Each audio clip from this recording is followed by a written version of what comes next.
آج کے سبق کا عنوان ہے سیرت النبی صلی اللہ علیہ وسلم۔ بچوں، اللہ تعالیٰ نے اپنی مخلوق کی ہدایت کے لیے تقریباً 1,24,000 پیغمبر بھیجے۔ یہ تمام پیغمبر معصوم یعنی گناہوں سے پاک تھے۔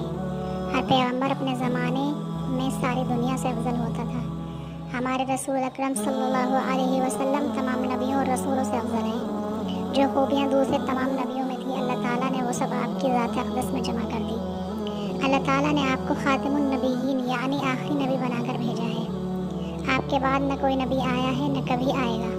خدا نے ہمیں آپ کی سیرت پر عمل کرنے کا حکم دیا ہے اور اسی کو دین و دنیا کی کامیابی کا ذریعہ بنایا ہے۔ حضرت محمد مصطفیٰ صلی اللہ علیہ وسلم کے والد ماجد عبداللہ بن عبد المطلب آپ کی پیدائش سے چند مہینے پہلے مدینے میں وفات پا چکے تھے اور وہیں دفن ہوئے تھے۔ حضور اکرم صلی اللہ علیہ وسلم کی عمر جب 6 سال کی ہوئی تو آپ کی والدہ ماجدہ حضرت آمنہ بنت وہب آپ کو لے کر اپنے شوہر حضرت عبداللہ کی قبر کی زیارت کے لیے مدینہ منورہ گئیں۔ ان کے ہمراہ حضور صلی اللہ علیہ وسلم کی دایا حضرت ام ایمن بھی تھی۔ حضرت آمنہ نے 1 ماہ وہاں قیام کیا۔ جب واپس آنے لگی تو راستے میں وفات پا گئیں اور وہیں دفن ہوئی۔ ان کی وفات کے بعد ام ایمن حضور صلی اللہ علیہ وسلم کو واپس مکہ معظمہ لے آئیں اور آپ کے دادا حضرت عبد المطلب کے حوالے کر دیا، جنہوں نے بڑی شفقت سے پوتے کی پرورش کی۔